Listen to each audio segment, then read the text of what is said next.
Hello दोस्तों, मेरा नाम शोएब है और साथ में है अभिषेक। नमस्ते। नमस्ते। आज का जो कॉन कॉल एपिसोड है उसको दो हिस्सों में डिवाइड किया जा सकता है। सबसे पहला तो बेस्ड रहेगा मोरिन हॉवर्ड के एक फेमस कोट पर, hindsight is common and bland as boiled potatoes. तो हाइंडसाइट का यूज करते हुए हम बात करेंगे कि लास्ट ईयर दिल्ली और बिहार के चुनाव के ओपिनियन पोल्स क्या थे और उन्हें कंपेयर करेंगे एक्चुअल इलेक्शन रिजल्ट से। फिर इस एपिसोड का सेकंड हिस्सा जो अभिषेक कवर करेंगे वो रहेगा आने वाले स्टेट इलेक्शंस के ओपिनियन पोल्स पर। और इसके लिए मुझे कोई अच्छा कोट तो नहीं मिला, लेकिन म्यूचुअल फंड्स में इन्वेस्ट करने वालों ने एक लाइन सुनी होगी कि past performance is not indicative of future results. और ऐसा क्यों वो भी मैं आपको बताऊंगा, लेकिन पहले बात कर लेते हैं हाइंड साइड की। तो सबसे पहले बात कर लेते हैं दिल्ली के ओपिनियन पोल्स की। दिल्ली में इलेक्शन 2020 में हुए। दिल्ली में टोटल 70 सीट्स हैं, तो 36 सीट्स चाहिए मेजॉरिटी के लिए। और जो ओपिनियन पोल्स थे, ये सारे ओपिनियन पोल्स आपके सामने हैं जो दिल्ली में किए गए थे। तो इसमें देखा जाए तो आम आदमी पार्टी आप सबसे कम सीटें, एबीपी न्यूज सी वोटर के पोल ने बताई थी कि इनको 42 सीट मिलेंगी।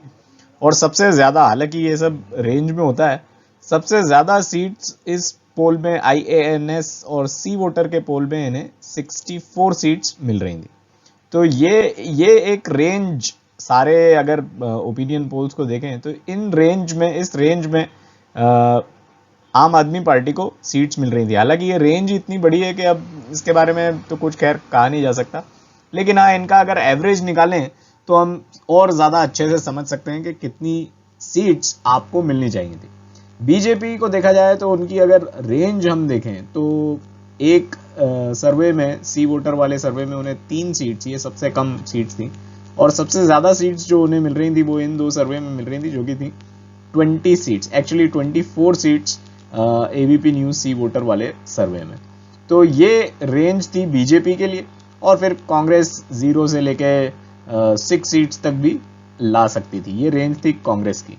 तो ये तो था ओपिनियन पोल्स दिल्ली का। अब हमें रिजल्ट, चूंकि इलेक्शन हो चुके हैं दिल्ली में पिछले साल, तो रिजल्ट था आम आदमी पार्टी को 62 वोट्स, 62 सीट्स, बीजेपी को 8 सीट्स और कांग्रेस को 0 सीट्स। ब्रैकेट में ये वोटर परसेंटेज है, वोट शेयर है, जो कुछ कुछ ओपिनियन पोल्स ने दिया भी था। तो ये तो थी दिल्ली की बात। अब बात कर लेते हैं बिहार की। तो बिहार में टोटल 243 सीट्स उनकी विधानसभा में है और इलेक्शन 2020 में हुए थे। ऑफ कोर्स यहाँ पर दो पोल्स हैं, एग्जिट पोल और ओपिनियन पोल। हम बात कर रहे हैं ओपिनियन पोल की, तो एग्जिट पोल को मैं छुपा देता हूँ।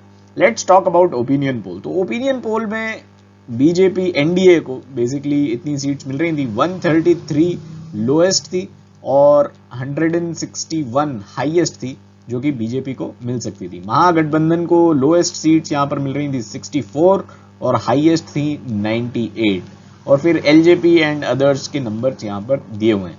तो ये इतनी सीट्स ओपिनियन पोल्स के हिसाब से मिलने वाली थी एनडीए, एमजेपी, एमजीबी यानी महागठबंधन और एलजेपी को।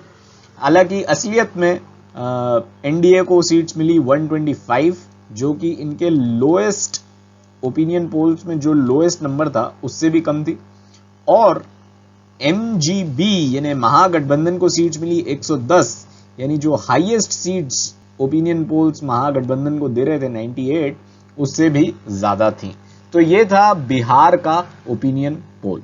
अब इन ओपिनियन पोल्स ने तो बाय एंड लार्ज एक ब्रॉड आइडिया दे ही दिया था कि सरकार किसकी बन रही है। तो क्या जो ओपिनियन पोल्स अभिषेक शेयर करेंगे वो भी आपको एक ब्रॉड आइडिया दे देंगे? हो सकता है और नहीं भी हो सकता है। रिमेंबर मैंने क्या कहा था, past performance is not indicative of future results. तो ओपिनियन पोल्स के पास्ट परफॉर्मेंस पर ज्यादा भरोसा ना करें, लेकिन बाकी की बातें करेंगे अभिषेक। जी हाँ, हम आज बात करने वाले हैं कि 5 स्टेट्स में असेंबली पोल्स चल रहे हैं: वेस्ट बंगाल, असम, तमिलनाडु और पुदुचेरी और केरला। तो पुदुचेरी की हम बात नहीं कर पाएंगे क्योंकि काफी बड़ा हमारा एपिसोड हो रहा था, तो काफी लंबे चलेंगे, 1 महीने चलने वाले, 2 मई को काउंटिंग है। तो बीच में वही बात कर लेंगे। तो पहले हम समझेंगे कि थोड़ा सा बैकग्राउंड समझने की कोशिश करेंगे इन चारों स्टेट में क्या मुद्दे हैं, क्या इनका इम्पोर्टेंस है, क्योंकि हर चुनाव का एक अपना इम्पोर्टेंस रहता ही है। और साथ ही साथ में ये देखेंगे कि ओपिनियन पोल क्या कर रहे हैं, और उस बेसिस पे हमने एक एनालिसिस किया है कि इन सभी ओपिनियन पोल को निकाले तो कितनी सीटें आ सकती है। तो वो भी हम आज बात करेंगे। तो हम स्टार्ट करते हैं। तो सबसे पहले बात करते हैं हम वेस्ट बंगाल इलेक्शन की। जो वेस्ट बंगाल इलेक्शन है, पूरी मीडिया का पूरा एक तरह से देखिए देश का जो अटेंशन है, इन पांचों राज्यों में चुनाव है, सबसे ज्यादा अटेंशन है वेस्ट बंगाल पे। वेस्ट बंगाल पे क्यों है? क्योंकि देखिए बीजेपी ने अपनी पूरी ताकत लगा दी वेस्ट बंगाल में। यहाँ पे ममता बनर्जी और की टीएमसी और बीजेपी में एक टफ फाइट देखी जा रही है, और इसलिए इसका एक नेशनल मीडिया में भी काफी इसको कवरेज मिल रहा है।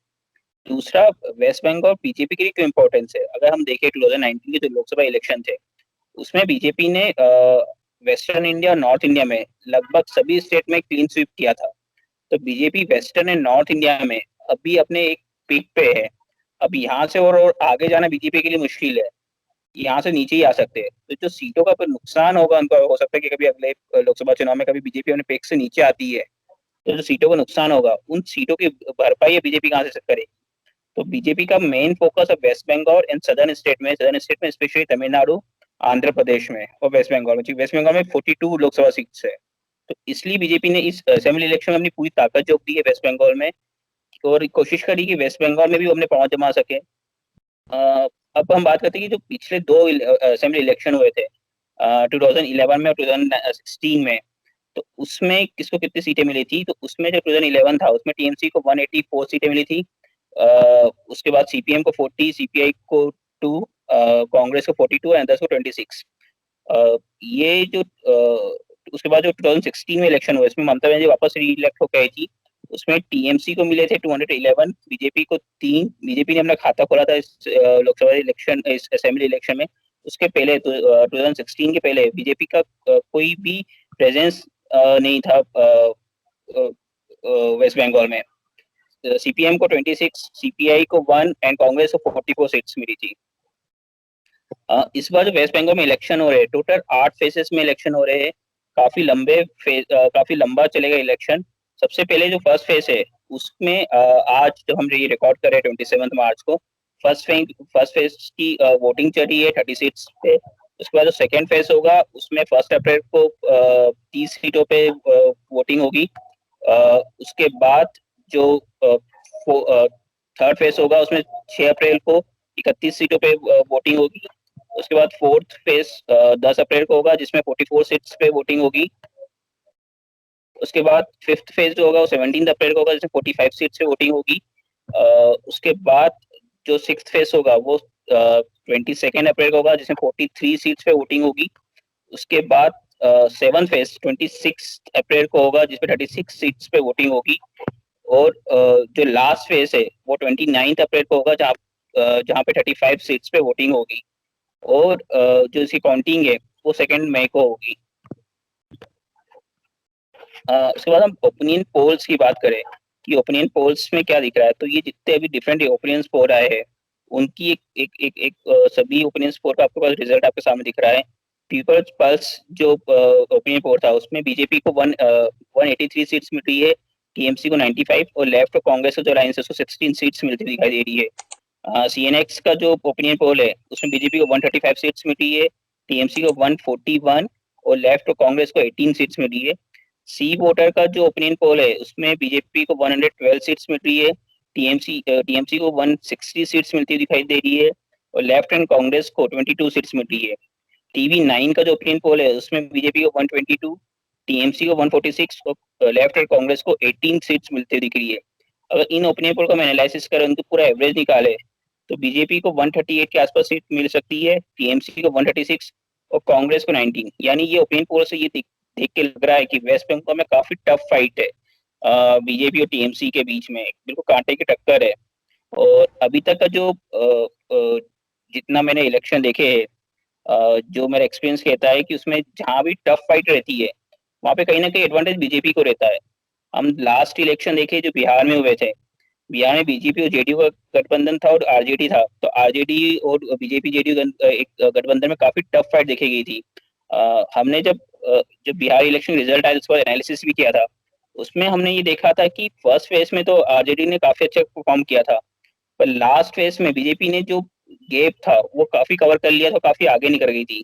यानी बीजेपी की जो पोल मशीनरी है वो इतनी इफिशियंट है कि लास्ट मोमेंट पे डिलीवर कर डिलीवर करके जो डिफरेंस होता है टाइट टफ कांटे की टक्कर में, उससे आगे निकल जाती है। और उसके बाद भी अगर हम देखें कि जब रिजल्ट आते हैं और ऐसे हंग असेंबली बनती है, किसी को बहुमत नहीं मिलता है, कम डिफरेंस होता है, तो आफ्टर इलेक्शन जो जोड़ गणित होता है, जो गठबंधन होता है, किस तरह से सरकार बनाना, उसमें बीजेपी काफी एक्सपर्ट है। यहाँ पे एक पॉइंट मैं ऐड करना चाहूँगा, वो ये कि वेस्ट बंगाल में टोटल सीट्स हैं 294 और राइट। मेजॉरिटी के लिए चाहिए 148। तो एवरेज 148। एवरेज के हिसाब से तो ये एक हंग असेंबली दिख रही है, लेकिन टीएमसी और लेफ्ट और कांग्रेस अगर साथ में आ जाएं तो उनकी सरकार बन सकती है। लेकिन ये भी हो हाँ सकता है कि लेफ्ट और कांग्रेस के सारे विधायक इस्तीफा दे दें और उसके बाद जो हो सो हो। लेकिन एक मैं सिर्फ ये पॉइंट ऐड करना चाहता था कि टोटल सीट्स 294 हैं और मेजॉरिटी के लिए 148 सीट्स चाहिए। हाँ, आपने बिल्कुल सही कहा। ये जो 90, अगर यही सिचुएशन रहती जो हमने एवरेज निकाला है, तो बीजेपी के लिए बड़ी बात नहीं होगी कि जो लेफ्ट और कांग्रेस के जो 19 एमएलए है उनको हमने साइड लिया है। वो चाहे पार्टी लाइन कुछ भी हो, एमएलए बीजेपी के साथ आ सकते हैं। उसके बाद हम तमिलनाडु की बात करें। तमिलनाडु में जो इलेक्शन हो रहा है, ये काफी सालों बाद एक ऐसा इलेक्शन है जहाँ पे जो दोनों बड़ी पार्टी है, एआईडीएमके और डीएमके, इनके जो बड़े बड़े लीडर थे, एआईडीएमके की जयललिता और डीएमके के करुणानिधि, उनकी अभी कुछ सालों में पहले मृत्यु हो गई, तो उनकी मृत्यु के बाद एक इलेक्शन हो रहा है। तो एक लीडरशिप का जो वैक्यूम है वहां पे, कि कौन इन दोनों जो बड़े लीडर थे तमिलनाडु की पॉलिटिक्स की, कौन जगह रहेगा, उसका ये टेस्ट है। अगर हम 2011 की बात करें तो 2011 में एआईडीएमके को 150 सीट्स मिली थी, डीएमके को 23, कांग्रेस को 5, पीएमके को 3, सीपीआई को 9 और अदर्स को 42। उसी तरह से 2016 में 135, डीएमके को 88, कांग्रेस को 8 और अदर्स को 1 सीट मिली थी। इसमें ये बताना चाहूंगा कि इसके पहले जो 2016 के पहले जो इलेक्शन हुए थे, उसमें ऐसा होता था कि एक साथ एआईडीएमके की सरकार आती थी, एक साथ डीएमके की सरकार आई थी। बट ये 2016 में पहली बार हुआ था कि डीएमके को वापस से बहुमत मिला था, वापस से उनकी सरकार आई थी। तमिलनाडु में एक फेज में वोटिंग होगी। ये वोटिंग होगी 6 अप्रैल को। टोटल 234 सीट है, सभी सीटों पे एक साथ वोटिंग होगी और इसके रिजल्ट भी 2 मई को आएंगे। ओपिनियन पोल की बात करें, जो तमिलनाडु के ओपिनियन पोल दिखा रहे हैं, तो सी वोटर के ओपिनियन पोल के अकॉर्डिंग यूपीए को 177 सीट्स मिली है, एनडीए को 49। एमएनएम, ये जो पार्टी है, एमएनएम कमल हसन की पार्टी है, इसको 3 सीटें मिली है। एमएमके को 3 सीटें मिली है। एमएमके का मैं बैकग्राउंड बताना चाहूंगा। ये जो एमएमके पार्टी है, ये जो शशिकला के भतीजे है, शशिकला जयललिता के काफी क्लोज मानी जाती थी। अभी भ्रष्टाचार के आरोप में काफी सालों से वो जेल में थी। हाल ही में वो जेल से बाहर आई है, पर उन्होंने कहा कि इस साल वो पॉलिटिक्स, एक्टिव पॉलिटिक्स में अब इन्वॉल्व नहीं होगी, पॉलिटिक्स से वो रिटायरमेंट ले रही है। बट जो उनके भतीजे हैं दिनाकरन, उन्होंने एआईडीएमके से अलग होकर एक अपनी अलग पार्टी बनाई है, एएमएमके। उसको इसी वोटर बता रहे हैं कि 3 सीटें मिल सकती है, अदर्स को 2 सीटें मिल सकती है। डेमोक्रेसी नेटवर्क का सर्वे है, उसमें यूपीए को 111, एनडीए को 122, एमएमएम को कोई भी सीट नहीं दे रहे, कमल हसन की पार्टी को। एमएमके को 1 सीट मिली है, अदर्स को कुछ भी सीट नहीं मिली है। अगर इन सबका एवरेज निकाले तो यूपीए को क्लियर मेजोरिटी मिलती हुई दिख रही है तमिलनाडु में, 144 सीट्स, एनडीए को 86, कमल हसन की पार्टी को 1 सीट मिल सकती है, एमएमके को, दिनाकरन की पार्टी को 2, अदर्स को 1 सीट मिल सकती है। तो इन ओपिनियन पोल से ये देख के लग रहा है कि यूपीए तमिलनाडु में अपनी सरकार बना सकती है। इस तमिलनाडु इलेक्शन में ये फैक्टर रहेगा कि अभी तक तमिलनाडु की पॉलिटिक्स में क्या 2 बड़ी पार्टी है, टीएमके और एआईडीएमके। अब कमर हसन हमने कितना इम्पैक्ट बना पाते हैं। पीछे लोकसभा इलेक्शन की बात करें जो 2019 में थे, उसमें भी उन्होंने पार्टिसिपेट किया था, उनको 3.5% के करीब वोट शेयर मिला था। तो इस बार देखना इंटरेस्टिंग होगा कि कमल हसन की पार्टी को कितना वोट शेयर मिलता है और कितनी सीटें वो जीत पाते हैं। केरल की बात करें तो केरला में भी तमिलनाडु की तरह ही ऐसा होता है कि एक साथ लेफ्ट फ्रंट एलडीएफ की जो गठबंधन है लेफ्ट का, उसकी सरकार बनती है। दूसरे साथ यूपीए की जो गठबंधन है यूडीएफ, उनकी सरकार बनती है। इसे पिछले 40 सालों से होता आ रहा है। 2011 में हंग असेंबली बनी थी, किसी को बहुमत नहीं मिला था। सीपीएम को 45 सीट्स मिली थी, कांग्रेस को 38, सीपीआई को 13, आईयूएमएल को 20, केसीएम को 90 और अदर्स को 15। बट कांग्रेस ने आईयूएमएल और अदर्स के साथ मिलकर सरकार बना ली थी। 2016 में वापस से लेफ्ट की सरकार आई।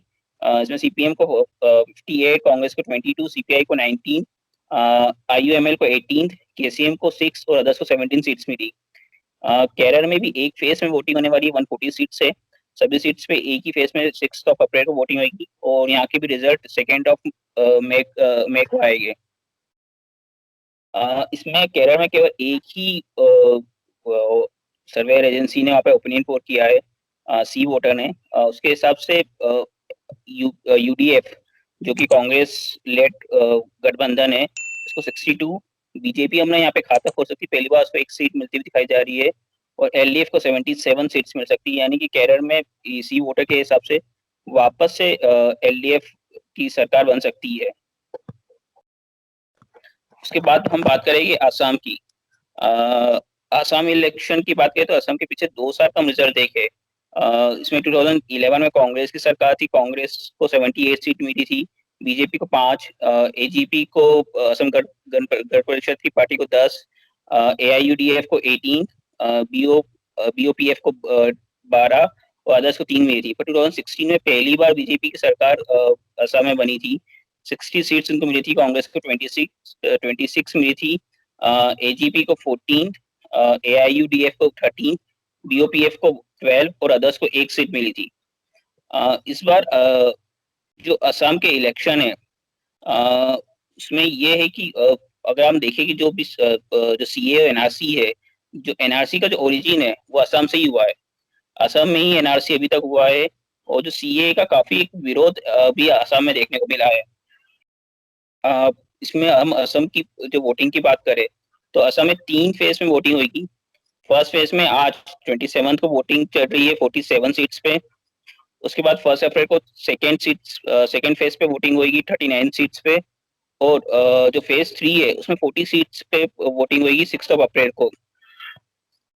इसमें जो आज जो 47 सीट्स पे वोटिंग हो रही है, आप ये मैप पे देखेंगे तो ये जो मेजर सीट्स है, ये जो रीजन जो बोला जाता है इसको बोलते हैं लोअर अपर आसाम। तो जो सीए का सबसे ज्यादा जो विरोध था वो अपर आसाम में ही था, क्योंकि यहाँ पे जो एसमीस आइडेंटिटी है उसका काफी बड़ा मुद्दा है। और यहाँ के जो लोकल है उनका यही अपोज है कि वो नहीं चाहते कि चाहे वो कोई बाहर से आए किसी भी रीजन का हो, उसको यहाँ की नागरिकता ना मिले, क्योंकि यहाँ पे एसमीस आइडेंटिटी काफी बड़ा मुद्दा है। उनका कहना है कि अगर किसी कोई बाहर के व्यक्ति को यहाँ की नागरिकता मिल जाएगी, चाहे वो किसी भी रीजन का हो, तो उनकी जो लोकल संस्कृति है, जो उनका लोकल कल्चर है, उस पर इसका असर पड़ेगा। तो यहाँ पे सीए का काफी विरोध है। ये देखना होगा कि इस फेज में बीजेपी जो सीए के विरोध है उसको कैसे दबा पाती है। कांग्रेस के सामने ये है कि सीए का काफी असम में विरोध हो रहा है, पर उनको इनकेश करने के लिए, इसका फायदा उठाने के कोई कांग्रेस का लीडर नहीं है। तरुण गोगोई जो कांग्रेस के जो सीएम थे 2011 में, उनकी अभी पीछे सारी कोविड की वजह से मृत्यु हुई। उसके बाद कांग्रेस में कोई लीडर नहीं बचा है असम में कि जो कि एक जो माहौल एक जो है सीए के अगेंस्ट में, उसको कांग्रेस के पक्ष में मोड़ सके। ओपिनियन पोल की बात करें असम में, तो असम में जो सी वोटर का ओपिनियन पोल है उसमें यूपीए को 56 सीट्स मिलती दिख रही है, एनडीए को 69, अदर्स को 1।